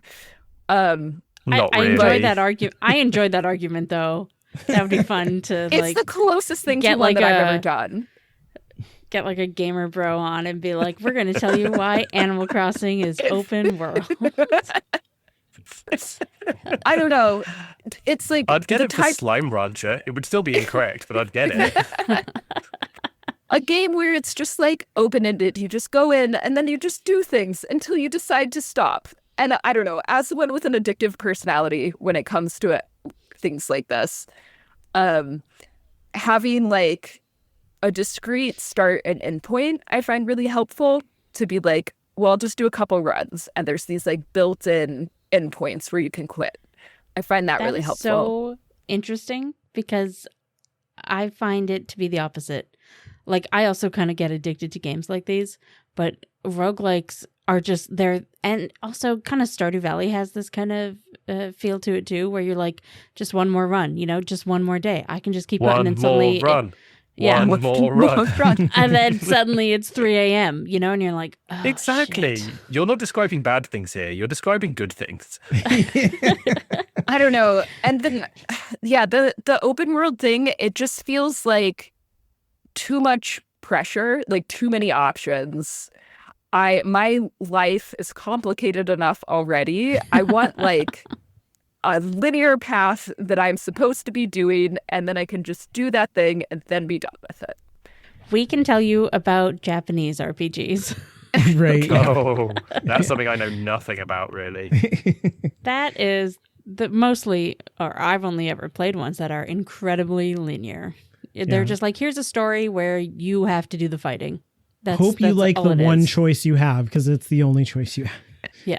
Yeah, I think I could actually handle that way better than something like Skyrim. Yeah, see, I Yeah. enjoy an open world, but I don't like Skyrim. Well, that's also first person, so that's probably part of the problem there. It doesn't But have to be first person. It's literally got. I was going to give it as an example earlier of a game that was really cool because it does it both in third and first person, depending on what you want Does to it? do. You just have a toggle. Yeah, there's just a Oh, button. yeah. There has been since Morrowind.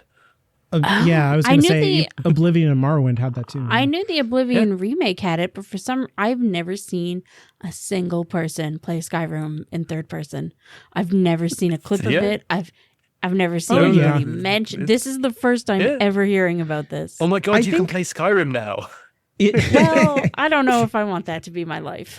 It does take over But- your camera when you're doing story stuff. Like you start talking to an NPC. Yeah, Avowed did that too, so that's fine. Yeah. and it goes first person. But Although yeah, actually I hated it, but yeah, I understand. yeah. It's dumb. Because like if you play Mass Effect or something, you're like, everybody should do this for when you're talking to somebody, where it's like cinematic angles and like, keeping on somebody says something and then you keep on their face and then you're like, was that a lie? Did you just lie to me? That's good. I want a mod for Mass Effect where whenever it goes into a conversation mode, it's all Dutch angles. It's just slowly canting. As the conversation goes further and further, the Dutch angle gets more and more extreme. I have this vivid memory of like you're gonna the get first murdered. time I played Mass Effect 2, and like your first real conversation with Miranda when the camera's looking at you is also like 2/3 of the screen is her ass. Yeah. I'm just like, it's like a low angle shot. It's so terrible. And it's like looking up at Shepard. I'm like, wow, they're not even trying to hide it. No, they're actively trying to show it. And I'm like, listen, I get we that hired she's this hot. actress. It was expensive. We body scanned her. We paid for they took this that ass. out of the Legacy edition. Yeah, I think they did. So the final point that I wanted to make, I guess, about my relationship to roguelikes is that there's something that's just extremely comforting about the way that you get used to doing a run in a roguelike, where it's like you're used to the pacing, you're used to the types of options that you're going to be presented with, and like things are changing enough to stay interesting, but it is predictable enough to feel comforting and like very not stressful in a way that I think playing new games can feel a little bit stressful to me. That, and I think just the metagame progression followed by the like difficulty progression, because a lot of roguelikes have some sort of system where it's like once you've unlocked everything or leveled up all of your stats, then you can increase the difficulty and keep playing through that. And so I think those are the things that really make it sort of my favorite type of game and keep me coming back and keep playing the same games over and over again. And even though like my two main games are completely different in terms of their actual mechanics, like one is a deck building card game, one is a like fighty combat game. But they both sort of like scratch that same itch for me in a way. That's super interesting. Like when you say that, it kind of unlocked an argument that I've made a couple of times to Caitlin, that like part of the reason why I play a lot of fighting games, and what I like about them is I can sit down. It's very comforting to me, but it's also like a good dopamine blast or whatever, because a fight only lasts like 90 seconds from start to finish in a fighting game. And it is not exactly the same every time you go through an arcade run of like Street Fighter or something like that. You'll fight different people, even if you're playing the same character.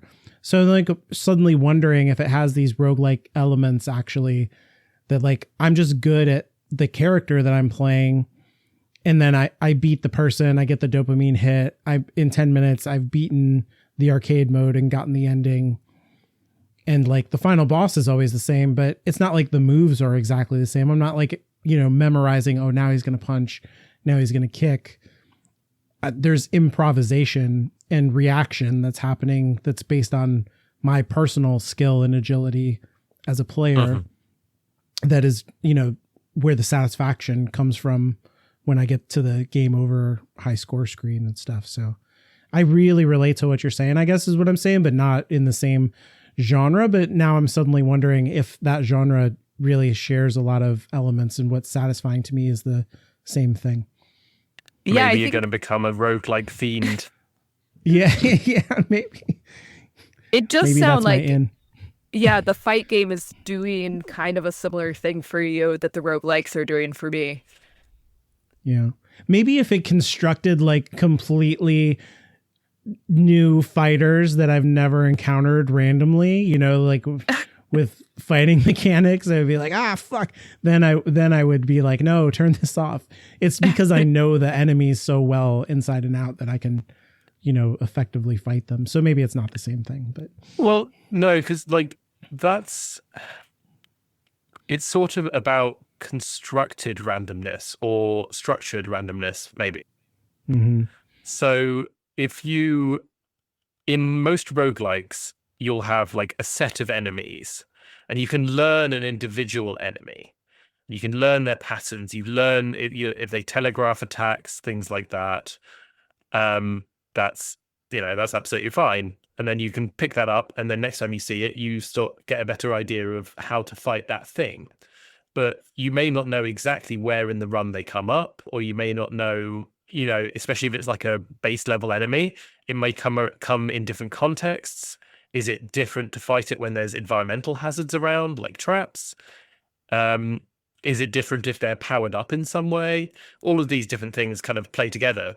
So it's not like the enemies are randomly constructed necessarily. I think there's some games where they are, but it's not super common. Yeah. But it's about how the context in which you encounter them, the context in which you see them, and the randomness there that's really, I think, generally roguelike makers have dialed into and have realized that that's where the interest comes. Yeah, that makes sense. And sort of speaking of that, like that balance, I mean, that is balance in a nutshell. It is about the making decisions about how many enemies can spawn, what types of enemies can spawn together. These are all knobs that the developers can use to twiddle how your experience feels. Sometimes they'll dynamically change those depending on what you're doing, and that can be in and of itself interesting and an interesting mechanic. But roguelikes are hard to balance because of this, again, this idea of immersion complexity. If you have one thing that's multiplicative on another thing, then you could very easily get crazily strong or crazily weak. And a lot of roguelike games which end up feeling half-baked and just never finished or just kind of bad, a lot of the time is that they've got their balance wrong. They haven't really thought about how players play the game and how to make that game that they're playing fun. So one example would be if there's a build in the game that's just outright the best, and no matter what you do, you're really looking to play and pick up this one card. And if you pick up the card, you win. And if you don't pick up the card, you have no chance of winning. That's just bad game design.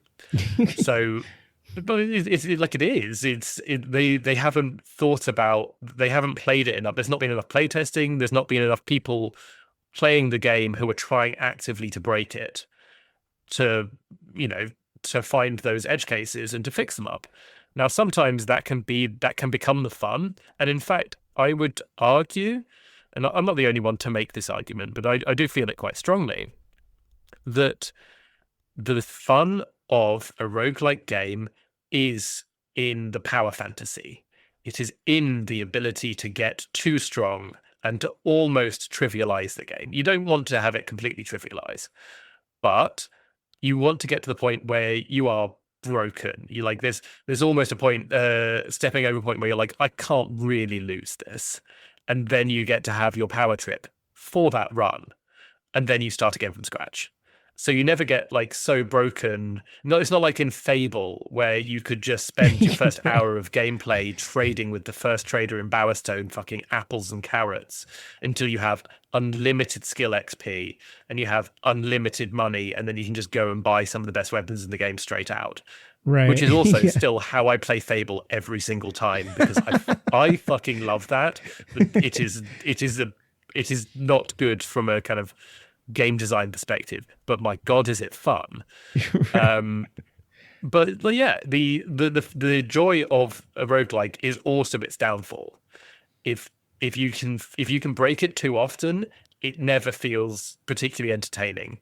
If you can't ever break it, you never actually get the fun payoff. It's got to be just breakable enough that like a noticeable percentage, like 10 to 40% of the time, you can get a build that will win. But sometimes you really feel like you're scratching together that build out of scraps. And sometimes you get everything in line and you get something not just glorious, but truly you look at it and go, why in the world can I do this? Right. Yeah. This is busted. Yeah, there's definitely a joy that comes from breaking the game. Totally. That's like so fun, but is only fun and only works because it's temporary and you die and start over. Yeah. Mm-hmm. Right? Mm-hmm. So it's sort of like you need that permadeath in order to make that quest to break the game be so fulfilling and fun. Exactly. And I think that generally speaking, roguelikes are secretly maths problems dressed up as video games. So in a lot of cases, you are evaluating on the fly, how does this add up with the rest of my build? How is, like, if I'm choosing between 3 different power-ups, what does my future look like? How does that play in? If I can get 100% crit chance, then all of a sudden all my other things that are built on critical hits get way more powerful. So like you're sitting there and you're doing these kind of equations in your head to work out, okay, how does my build look the best going forward? And you can actually get really, really far into the maths of this. And I do this like for fun, and it's how I got originally into coding, was looking at the mechanics of video games as maths problems and saying, what is the optimal strategy here? And like, just because you know the optimal strategy doesn't mean you can achieve it, but you may know what's the most likely optimal strategy. Or if you're starting out with a breadth of things right at the beginning, how do those go together? Like, how if I'm starting out, how do I let myself not? Sorry, if I'm starting out, how do I let myself not get limited into one build that may not turn out for me? Instead, I want to make a kind of broad starting build such that later on we can get into a particular build that works, and the other things aren't like counter to that build. You just said that the math made it more fun for you, and I can't get behind that. But here's the thing, you don't have to do the maths. No one has to do it. But if you want to be a fucking nerd like me, you can. Yeah. I'm happy for you. It's like factory building games though, right? The whole thing there is you can totally scratch together a factory that just about churns out the things you need. Or you can take your real joy in making all the tolerances so perfect that you have nothing left over. You don't have to deal with any overflow. 3 parts go in at one side, 1 part comes out at a rate of a third of that. And then you can kind of line all that up so everything's just working along, nothing's queuing up. Or you can just fucking throw together something that will give you the output you need. That's me. Yeah. That's that last Good. Well, that's like we played earlier this year. I mean, it wasn't we didn't talk about it on the podcast really, but there was Expedition 33 that we played, and we have talked about that on the podcast, Ellen. I mean, we've talked about it, but not like, not like a deep dive or anything. But there's the pictos in that, which augment your characters and allow you to do the builds, are mathematically busted, or they can be. It was like you can do this multiplicative, like very complex keying off of things. And I've seen builds, like watching videos online and stuff of people, when the battle starts, everyone in the party just automatically dies. And then it like kills the enemies and they all resurrect. And that's the battle. It's just like one move. I love that. Where everybody dies and you're like, wow, what the hell is this game? Like, it's so weird. My favorite is hearing people who were like, I went to fight Simon the noble way or whatever, and that was so annoying that I one-shotted him with 2 million. I broke the game. Yeah. Yeah. And the joy of so many games is, as we said, the power fantasy. It's getting so strong that you can't in real life. You can't actually just do that, but you can in the game. That's why I always play a mage if I have a choice. Everyone loves a good mage. Roguelikes as a genre are they can the mechanics can be added to anything. So you've got Balatro, it's a poker game and a roguelike. You've got horror games that are also roguelikes. There's fucking pachinko games, there's sailing games. There's all of these different sort of games which have roguelike added on top of them. And so I would contend that the roguelike is really more like a meta-genre, or like an orthogonal axis against the traditional classifications of games. So Orthogonal means RPG. perpendicular for people who are, It's like slightly a $10 less. word. Yeah. So it's like, if the standard genre of like deck builder, first person shooter, whatever is on the x-axis, roguelike would be on the y-axis. Yeah, and like That makes Sifu sense. is a beat 'em up roguelike. Fights in Tight Spaces is halfway between a beat 'em up and like a strategy game. Got Dome Keeper, which is sort of your classic almost asteroid style game, or like missile defense style game. You've got I completely Receiver, which forgot is- about Balatro, actually, which I did go through a very short but very intense Balatro phase, which, I don't know, have either of you played Balatro? I haven't, but I've like seen it. you are explaining the experience of almost everyone. So Okay. Yeah. It's yeah, Yeah. it was basically, like, short, but it was my life. yeah. Like the poker roguelike that everyone had a 2 to 3 week phase with. Yeah. Yeah, exactly. And there's so many more games that are these very weird games mixed with a roguelike. I mean, just a couple of examples. I'm looking through my Steam library right now. Oh yeah, Receiver, which is functionally halfway between like a gun mechanics simulator and a shooter and like a psychological, not quite a horror, but like uneasy thing.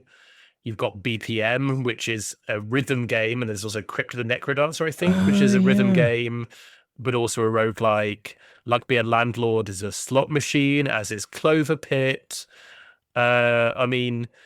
Sunless Sea, a sailing game, essentially. I mean, there's so many games. Oregon Trail, which is an Oregon Trail remake, but a roguelike. I mean, It's a really nightmare. Oh, every I genre. forgot about Monster Train, too. I played a little bit of Monster Train. Monster Train's good. Which is sort of similar to Slay the Spire, but more combat-y, still deck builder. Yeah, exactly. So there's all of these different games, and they all are linked by roguelike, but that doesn't really in and of itself define their genre, which I think is super fascinating. Yeah, it's a mechanic and not exactly a genre, but I do think it's like an inside for people who like these style of games, so they can go from like Balatro to a third person fighter to a deck builder, because they're like, well, it has a thing that I like. Yeah, exactly. It's interesting in that it can take you outside of what would traditionally be a comfort zone, where you go, I just like first person shooters. Right. But have you tried first person shooters with roguelike elements? Yeah. That's why I bring up the indie game scene, because and the whole thing of streamers and the pressure of that economically in the market for smaller developers, because I think this roguelike element is fun to watch in the way that you're saying, and it is like a marketing avenue for these smaller developers to apply this mechanic to their game in a way that, like, I'm not saying like bolted on, you're like, oh, we did, a cool mechanic and then we bolted on this thing, but to think of it from soup to nuts as an element because you want people to watch it and then want to play it because your favorite streamer is doing it, Yeah, that whole definitely. loop. Yeah. Well, and I think, Um, you can't really add on roguelike to the end of a game and have it work in the same way. It has to be Yes. part of the inception sure, from the yeah. beginning. Yeah. Well, you say that, but there are also certain games where they have roguelike versions of them. And I cannot think. There was one famous one where the first one was not a roguelike, and then the second one was a roguelike, and the second one did really well. And it was like basically the same game, but this is a roguelike now. I cannot remember what it was for the life of me. There was one of them. You're gonna remember as soon as we hit stop recording. We'll add it to the show notes if I remember. So yeah, but if he doesn't remember, but you think you know, send us an email. Yeah, leave a comment. Or comment like, on I the can't YouTube believe. video. Yeah. Well, there was a game too that is a very only narrative game. I don't know what to call it. I think it's called 19 Minutes. Is that the name of it? Oh yeah. You know what I'm talking about? Yeah, rings a bell. 12 minutes? Yeah. This is 19 minutes. I think 19 or 12 minutes. I'm sorry. Yeah. So there's a game called 12 Minutes, and I was like, is this a roguelike? I don't know, because it's very much like a Groundhog's Day situation. So you as the character, the guy is who is Lord Asriel played by in His Dark Materials. Have you guys ever heard of this show, His Dark Materials? I'll say I have. I think I read it when I was a kid. I genuinely can't remember the actor. And Daisy Ridley. Interesting cast. Yeah, Daisy Ridley, and then the bad guy is the Green Goblin. What is his name? Willem Dafoe. Willem Dafoe. So rather than Willem the friend. Willem, your best friend. Yeah. So 12 minutes is like every 12 minutes your round is over. And in real time, and you're like in an apartment, a very tiny apartment by yourself, and you are trying to get ready for your girlfriend / fiance coming home, and you want to surprise her, but then you have like a surprise romantic nice little dinner or whatever in your apartment, but then it gets interrupted by this police officer who arrests and then executes both of you. And this repeats endlessly until you can like figure out how to get out of it. It's super fascinating, like narrative game, but I don't know that it's roguelike because it's just like a bunch of dialogue trees that you're kind of like, you do have to learn things, and then it allows you to. It's a time loop game. Yeah. So I don't know if that would count as like one of these things, but it was like a really, really interesting narrative game. My youngest daughter got obsessed with it as an autistic kid because it was like she could memorize all these details and things about it, and she could just make different outcomes happen as she, like you were saying, like she could break the game. She could make it like, oh, it's the perfect date, or it's I just watched my girlfriend get murdered or whatever, like whatever outcome you want to have happen is what she could generate in the experience. So there's another game that's kind of similar. I cannot remember what it's called for the life of me. It was a very like artsy game, but it's where again it is your girlfriend coming over for dinner, and like no, I think it's you invite a couple over for dinner, and then they have like a major spat, and then all of a sudden you like, depending on how you handle that, you see different parts of their life, and you see different parts of their relationship, and like the conversation can go differently depending on how you interact with it. It's like really weird and really uncomfortable, but very, very interesting to watch. Yeah, that sounds very similar though. Yeah, I cannot remember what it's called. It was really good, really weird game, but very, very enjoyable. Interesting.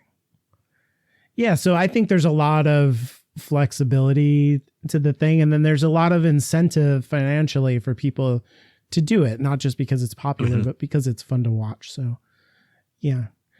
Very fun. Well, yeah, exactly. And fun to play, obviously. If you're not me or Caitlin, and if you're good at video games, unlike us. So. I mean, if anybody has a recommendation for one with a really good like plot and story, I feel like a lot of the things that people like about roguelikes is doing the runs and not the story, if that makes sense. Well, if it was set in the Percy Jackson universe with all of Jesus these Christ, gods. I understand about Greek mythology. You do not need to call it the Percy Jackson universe. Yeah. Oh, I love that. I might have to just start Dear using God. that. We should do a whole podcast about, literature riffing on the Percy Jackson universe. Right. Yeah. We One-off found these special. old scrolls man, set I in the would love Percy to Jackson talk. universe. I would love That's to how talk you get a about schism. about how unfeminist Cersei is. The book Yeah. by I don't Oh, remember yeah, the yeah, author's yeah. name. I know But what you're talking God, about.